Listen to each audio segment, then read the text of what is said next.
We're speaking with Elizabeth Cahill today. Hello, Elizabeth. Could you tell us about your education and past work experience? Yeah, my background's in chemistry. I got my degree in chemistry with communication as a concentration from the University of Pittsburgh. That's where I first came across the field of regulatory requirements before I even knew what I was doing, with an independent project that I did there, testing for levels of a chemical in a range of consumer products. I learned that that chemical was on California's Prop 65 list and also on the EU's authorization list. At the time, I didn't understand the relative weights of those two things, but I'm happy to say that now that I do.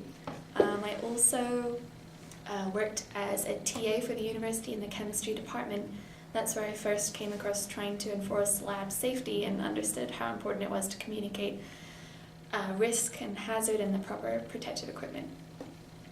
Wonderful. And when did you begin work as a hazard communication specialist involved? Well, using my background in chemistry and the thorough regulatory training that I received from ChemADVISORY, I write compliant SCSs and label statements. I work in our software, CSDS, and in SAP and in IHS's intelligent authoring to do that. I stay up to date with regulations on hazardous chemicals that affect my customers in whatever country they're shipping to, so that in addition to our standard deliverables, I can also work on consulting projects, including summarizing regulatory requirements and SDS reviews and consumer and industrial label reviews. And what is your greatest strength and how does it reflect in your work at ChemADVISORY? I think that would be my strong communication skills, which I need to be able to effectively communicate complex regulatory requirements to our customers. Wonderful. And what was your favorite project or task in the past 12 months and what made it so great? That would definitely be my involvement in our new product, the Global Chemical Regulatory Reports, which we call the GCRRs because it's a very long name. I co-lead the GCRR team with Wolfgang Erhan, my colleague, and it's the new product.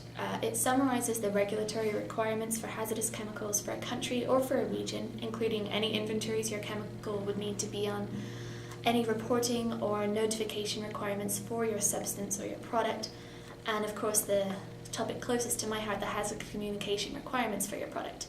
The reports are written by our regulatory experts for each country who are usually native speakers, and it's a product that I'm really excited about because it can answer so many questions and give context to regulatory lists and explain complicated regulations. I really liked my role because I got to read all of the documents and proofread them and edit them to make the content really easy to understand. And I also really enjoyed implementing a workflow system for our internal management of the process of creating them and then updating them. Yeah, that's my best one. Very interesting. Elizabeth, what is your greatest achievement outside work? That would be going back to an internship that I did when I was in college. It was with the Girls Maths and Science Partnership, which is run out of Carnegie Science Center here in Pittsburgh. When I was working there, I developed a semester-long curriculum based around game-based learning for an all-girls after-school program at inner-city middle school.